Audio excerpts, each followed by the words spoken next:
नमस्कार, मैं हूं कुंवर अभिषेक सिंह, हाजिर हूं आपके बीच कुछ खास मुद्दे पर चर्चा करने के लिए। और आज बात एक ऐसे मजदूर नेता की हो रही है जिसकी लड़ाई बीसीसीएल सीएमडी से हो गई है, या यूं कहें ठन गई है। क्यों ठनी है, क्या वजह है, हम उनसे ही पूछेंगे, क्योंकि वो मजदूर नेता कोयलांचल बचाओ संघर्ष मोर्चा जो धनबाद का है उससे जुड़े हुए हैं और काफी प्रखर मजदूर नेता है, अंजना हक। चलिए जरा उनसे ही बात करते हैं। अंजना जी, नाम में ही जुड़ा हुआ है हक की बात जी। तो आप हक की आवाज उठा रहे हैं, ऐसा क्या कह दिए जिससे बीसीसीएल सीएमडी सीधे नाराज हो गए? लोगों को आईना दिखाना भी खतरनाक है इस दौर में, और मैंने कुछ नहीं कहा, सिर्फ सीएमडी साहब को आईना दिखाया। चोरी हो रही है बीसीसीएल में, ये सत्य है, अकाट्य सत्य है, और ये इस सत्यता पर मुहर स्वयं गृह मंत्री अमित शाह ने लगाया। ठीक है, उन्होंने बीसीसीएल में चोरी से ये होके गंभीर होके एक उच्च स्तरीय बैठक की, और बैठक के बाद एक पूरी नीति तैयार की, और उसके बाद से बीसीसीएल में जो नए सीआईएसएफ के डीआईजी आए मिश्रा जी, उनके आने के बाद से चोरी पे लगाम लगना शुरू हो गया। तो अमित शाह कह रहे हैं कि बीसीसीएल में चोरी हो रही है, तो मैंने आप भी यहाँ विशिल ब्लोअर का काम किया, बिल्कुल जगाने का काम। बिल्कुल, हमने सिर्फ इतना कहा कि सीएमडी साहब, आप जिस चेयर पे बैठे हो और आपके रहते हुए चोरी हो रही है, इसका मतलब चोर के सरगना आपका काम चोरी को रोकना है। और जब चोरी हो, आपने डायरेक्ट हिट कर दिया ना, उन पर आरोप लगा दिया ना, इसलिए उनको नहीं डायरेक्ट। अच्छा एक चीज बताइए, मेरे घर में, मेरा घर है और हम अपने घर में बिना ताला लगाए हुए कहीं चले जाए, घर को खुला छोड़ के, तो इसका मतलब कि चोर को हम दावत दे रहे हैं। तो आपने बिना मतलब ब्रेक का बेलाग जो आपने बोला, हाँ, इसी के आधार पर तो उन्होंने आपके खिलाफ मानहानि का नोटिस भेजा है, 10 करोड़ का शायद। अच्छा एक चीज, हम 10 करोड़ का भेजा है ना? बिल्कुल बिल्कुल, कब भेजा है? 10 करोड़ का 10 करोड़ का 10 दिन पहले भेजा है। आपने बयान कब दिया था? 2 जून को हमने कहा था। कहाँ पे ये बयान दिया? ये रणधीर वर्मा चौक पे धरना हुआ था, उसमें कहा। तो आपने बयान दिया और वो बयान को बहुत सीरियस लिया उन्होंने, बहुत ज्यादा गंभीर। हम एक चीज बोलते हैं, ये कैसी संवेदना है, फर्क संवेदना में देखिए। छाताबाद में अब भू धसान से घर धस गया, किसकी गलती? भू धसान, बीसीसीएल की। तो जो इन सीएमडी साहब की गलती नहीं है। अच्छा, पहले के सीएमडी ने जो गलत तरीके से माइनिंग करवाया, अवैध माइनिंग हुई, उसकी वजह से भू धसान हुआ। लेकिन अभी कुर्सी पे कौन? जो सीएमडी अभी कुर्सी पे है, हम तो गिरेबान उनका थामेंगे, हम तो उनका गिरेबान पकड़ेंगे। यहां पे लड़ाई कुर्सी पे बैठे हुए व्यक्ति से नहीं है, यहां पे लड़ाई कुर्सी से है, मतलब सिस्टम से है।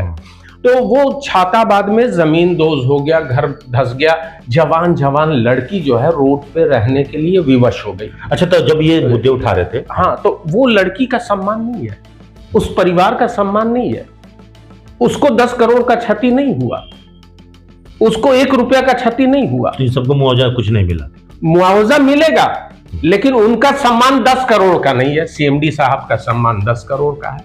कोई उनको जुबान से बोल देता है तो उनके सम्मान में 10 करोड़ की क्षति होती है, और टंडाबाड़ी का लोग जो बेघर होकर रोड पे आ जाता है, उसका सम्मान में 1 रुपए की क्षति नहीं। मुद्दा सड़क पे उठाया, आपने सीधे तौर पे उनसे मुलाकात करके सामने पक्ष रखते कि भाई ये हमारा पक्ष है, ये हमारा मुद्दा है, आप उसको हल करिए। अच्छा एक चीज बोलिए सर, आप खुली हुई आंख से जिन चीजों को देख रहे हैं, उन चीजों पे आपसे मिल के हम आपको संज्ञान में दें, ये तो आश्चर्य है। तो इसका मतलब आप अंधे हैं। तो नोटिस में आपको क्या ऑप्शन भेजा गया है?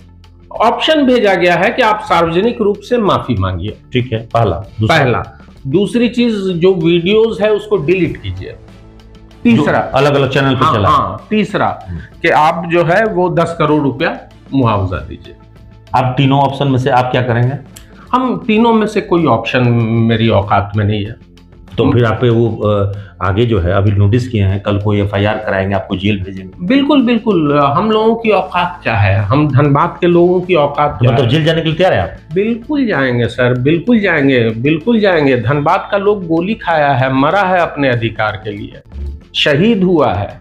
हम उसी पुरखे के अग्रज हैं। धनबाद का लोग जितना शांत है, जितना सहनशील है, मगर धनबाद इतिहास है, आंदोलन का गढ़ रहा है धनबाद। तो आपको ऐसा नहीं लग रहा है कि आप अगर उनका व्यक्ति विशेष के तौर पे बीसीसीआई सीएमडी का डायरेक्ट अगर नाम का जिक्र नहीं करते तो शायद आपके खिलाफ वो डिफेसमेंट का केस नहीं करते या नोटिस नहीं भेजते? देखिए, एक चीज है कि अब मतलब सीएमडी साहब का अगर हम नाम नहीं लेते, सिर्फ चोर का भी विरोध करते तो भी नोटिस भेजते, हमको पूरा यकीन है। नहीं तो कभी कभी तो ऐसा होता है ना कि शब्दों का एक एक शब्द के अर्थ बहुत निकलते हैं, कड़े भी होते हैं, तो उन शब्दों पर आप थोड़ा काबू पाते हैं, वो चीजों को नहीं देखिए कैसे काबू पाएंगे? क्या आपको अपने शब्दों के लिए पछतावा नहीं? बिल्कुल नहीं है, बिल्कुल नहीं है, बिल्कुल नहीं है। मेरे घर में चोरी हो रही है, मेरी जमीनें धंस रही है, मेरा धनबाद बर्बाद हो रहा है, मेरे धनबाद में आग लग रही है, आप बोल रहे हैं हम शांत रहेंगे? हम क्यों शांत रहेंगे? नहीं तो व्यवस्था के खिलाफ तो बहुत लोग हैं, जंतर मंतर पर भी धरना हो रहा है, बिल्कुल निश्चित कर रहा है, निश्चित रूप से हम कोयला मंत्री साहब तक ये मसले को रखेंगे और हमने रखा है। तो आंदोलन सोनम वांगचुक भी कर रहे हैं। हाँ। नीट के मामले को लेकर धर्मेंद्र प्रधान के इस्तीफा की मांग रहे हैं, तो वहां भी तो वो जस्टिफाई होना चाहिए था। बिल्कुल, सोनम वांगचुक पे भी जुल्म हो रहा है क्या? बिल्कुल निश्चित तौर पे सोनम वांगचुक के साथ इंसाफ थोड़े हो रहा है। नेहा 20 दिन से एक नौजवान लड़की छात्र वो बैठी हुई है धरने पे, भूख हड़ताल पे। अब तो अभिजीत दिपके जो है सीजेपी के वो भी कर रहे हैं। वो भी भूख हड़ताल पे। हालांकि लेकिन सरकार तो केंद्र सरकार इसको प्रायोजित मान रही है, क्योंकि उसके पीछे जिन नेताओं का अभी तक आ रहा है, खुद अरविंद केजरीवाल आए, खुद आपने समाजवादी पार्टी के नेताओं को देखा, सांसद जो है डिम्पल जो आई, तो तमाम जो नेता लोग पहुंच रहे हैं, तो ऐसा तो लग रहा है कि वो पीछे से कहीं ना कहीं ऑपोजिशन फाइनेंस कर रहा है, उनकी मदद कर रहा है। देखिए, ऑपोजिशन का काम है इस तरह के मूवमेंट को जो गवर्नमेंट के सवाल पे सीधा सीधी खड़ा कर रहा है तो उसको सपोर्ट करना। तो अपोजिशन अपनी भूमिका को निभा रहा है। सरकार को चाहिए कि बड़ा दिल दिखा के, जिस तरह से मनमोहन सिंह गवर्नमेंट में होता था। तो यहाँ भी तो राजनीतिक रूप से यहाँ पे भी तो देख रहे होंगे कि मामला विकास का आधार बनाकर यहाँ भी तो सांसद बनाम विधायक लड़ाई हो रही है निरसा और धनबाद सांसद के बीच में। देखिए, ये बिल्कुल खुली हुई आंख से देखने वाली बात है। हम इस लड़ाई को मतलब विकास बिल्कुल ये मानते हैं कि फ्लाईओवर बनना चाहिए, और फ्लाईओवर का जो काम रोक रहा है उसके पास कोई तर्क नहीं है, कोई आर्गुमेंट नहीं है। एलिवेटेड फ्लाईओवर एकदम जरूरी है। हाँ, एलिवेटेड गोविंदपुर में भी बनना है और निरसा में भी बनना चाहिए। लेकिन वो एलिवेटेड फ्लाईओवर सिर्फ निरसा की प्रॉपर्टी नहीं है, पूरे झारखंड की प्रॉपर्टी नहीं है, पूरे हिंदुस्तान की प्रॉपर्टी है। उससे पूरा देश इधर से उधर जाएगा। तो फिर बाधा कैसे? बाधा कौन पहुंचा रहा है? ये विधायक महोदय क्यों पहुंचा रहे हैं बाधा? इनको बताना चाहिए।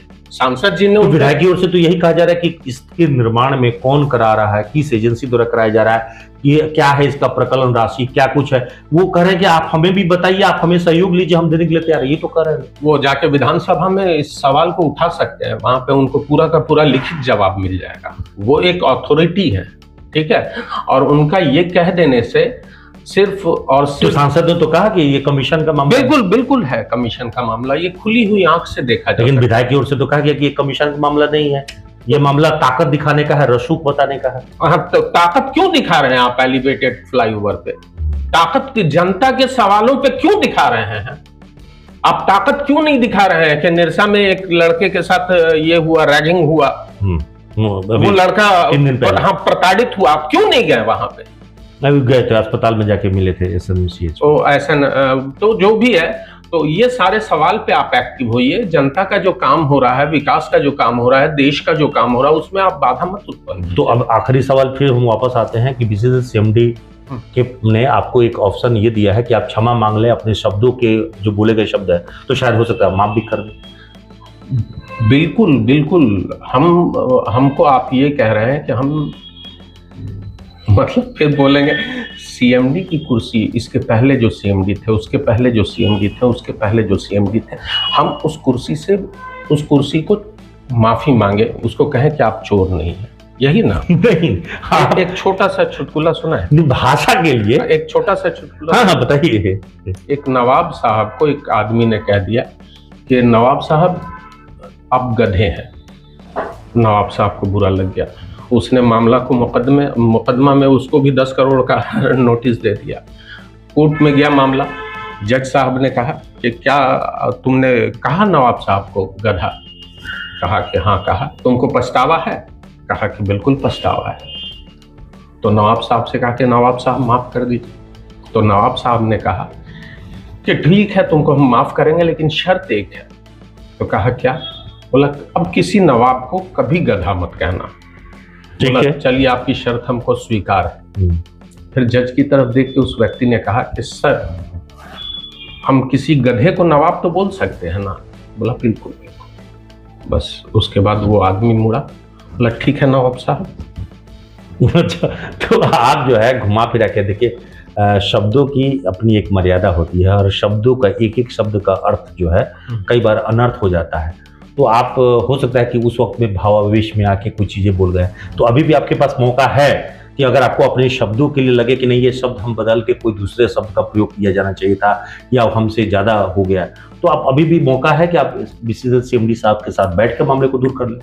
देखिए, बीसीसीएल सीएमडी साहब के पास बैठने जैसी कोई बात नहीं है। चोरी रोक दीजिए। छाताबाद के जो भूधसान तो कोशिश तो वो कर रहे हैं लगातार अभी। हाँ, तो उनकी कोशिश को हम सलाम करते हैं, सैल्यूट करते हैं, और उनकी इस कोशिश के लिए उनको हम तारीफ भी करेंगे, बुके भी देंगे, फूल माला भी चढ़ाएंगे। लेकिन जहाँ चोरी होगी और वो उस चोरी को रोकने में असफल होंगे, तो निश्चित रूप से उसके लिए हम उस चोर को नहीं, उनको जिम्मेवार कहेंगे। चलिए, तो यहाँ पे सीधे हंजना हक साहब ने साफ साफ कह दिया कि उनकी लड़ाई सिस्टम से है, उनकी लड़ाई व्यवस्था से है, व्यक्ति विशेष से नहीं है। और जो बातें उन्होंने कहा है वो आज भी अपने बात पे कायम है। और इसीलिए उन्होंने ये माना कि व्यवस्था में परिवर्तन के लिए अगर केंद्र में अगर देखिए गृह मंत्री जी अगर गंभीर हैं, लोकल प्रशासन भी गंभीर है, तो बीसीसीएल में भी व्यवस्था में परिवर्तन दिखने लगा है। यही बात ये पहले से कह रहे हैं और इसीलिए सिस्टम के खिलाफ उंगली उठा रहे हैं। अभी भी मौका है। ये 10 करोड़ की राशि शायद दे या न दे, क्योंकि एक बात इन्होंने अपने अभी बीच में चंदा जुटाना शुरू किया था। नहीं, चंदा अभी जुटाए नहीं है, जुटाएंगे। तो आपने भिक्षाटन किया? भिक्षाटन करेंगे। अच्छा, बीच में आपने कुछ कोशिश भी किया था? नहीं, कोशिश नहीं किया था, हम अनाउंस किया था।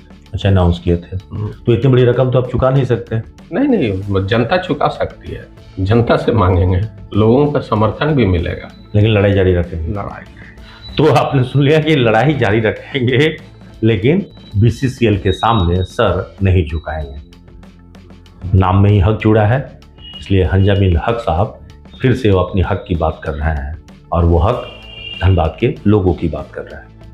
आगे बीसीसीएल की मर्जी, उसे तय करना है कि आगे क्या करना है। आज के लिए इतना ही। नमस्कार।